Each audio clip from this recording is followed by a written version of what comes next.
Budget আমার 15K কিংবা 16K। আসলে আমি বাজারে কোন মোবাইলটি চয়েস করব? আপনাদের জন্য আজকে আমি একটি সেরা মোবাইল নিয়ে আসলাম, সেটা হচ্ছে কি ইনফিনিক্স হট S16i। এই মোবাইলটি দুইটা ভেরিয়েন্টে রয়েছে, 8 256 আর 6 128। 8 256 দাম হচ্ছে 16,499 টাকা, প্লাস 6 128-এর দাম কত হতে পারে অবশ্যই কমেন্টে বলে যাবেন। তো আমি বলে দিই, 6 128-এর দাম হচ্ছে কি 13,999 টাকা। আর এই প্রসেসরের কথা বললে কি আর, মিডিয়াটেক হিলিও G81 আলটিমেট, এবং প্রসেসরটা খুবই ভালো। আপনারা গেমিং করতে পারেন অবশ্য, আমি আশাবাদ। এবং আমি দীর্ঘদিন যাবত ইউজ করতেছি, প্রায় আমার হাতে 30 দিন হয়েছে আমি মোবাইলটি ইউজ করতেছি।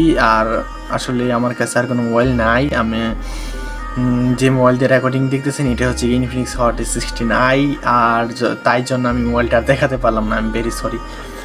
আর্কিটেকচার এর 64-বিট 12nm, আর এখানে আপনি অবশ্যই সিপিইউ হিসেবে অক্টোকোর পেয়ে যাচ্ছেন, কর্টেক্স, সব কিছু ঠিক আছে।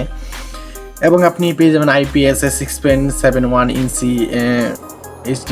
এখানে আসলে যদি আপনি 8 256 নেন, একদিক দিয়ে কম্পেয়ার করতে গেলে চলে, আবার চলে না। দেখা গেছে যে আমাদের যে এই আজকের এই ফোনে ক্যামেরাটা আপনি 2K-তে রেকর্ডিং করতে পারবেন। সেই দিক দিয়ে আপনি এখানে আসলে ডিসপ্লেতে তেমন একটি প্রভাব ফেলতে পারবেন। ডিসপ্লেটা একটু অ্যামোলেড কিংবা সুপার অ্যামোলেডের দিকে যেতে পারতাম, যাই হোক সেদিক দিয়ে আর যাওয়া যাচ্ছে না। তো আমি বেটার মনে করি যে আপনি যদি 6 128 নিতে পারেন তাহলে আমি বেটার মনে করি, আর যদি না আমি 8 256 নিব তাহলে আমি বেটার মনে করি। তবে আপনি একটু কম্পেয়ার করে দেখেন যে আসলে আমার সাথে যাবে কিনা। যাই হোক, বেশি কথা আর বলবো না। এর ব্রাইটনেস তো রয়েছে 700 নিটস, আর এর রিফ্রেশ রেটটা অবশ্যই 120 হার্টজ, এটা বলার কিছু নেই। আর ক্যামেরা পেয়ে যাবেন 50 মেগাপিক্সেল, আর রেজুলেশন হচ্ছে 8150x6150। এই তো। আর হচ্ছে কি ব্যাটারির কথা বললে 5160 mAh ব্যাটারি, আর 40 ওয়াটের চার্জার। মানে আমি তো বললাম ভাই, একদিক দিয়ে কম্পেয়ার করতে গেলে কিছুটা যেমন আগায় থাকবে, আবার কিছুটা তেমন পিছায় থাকবে।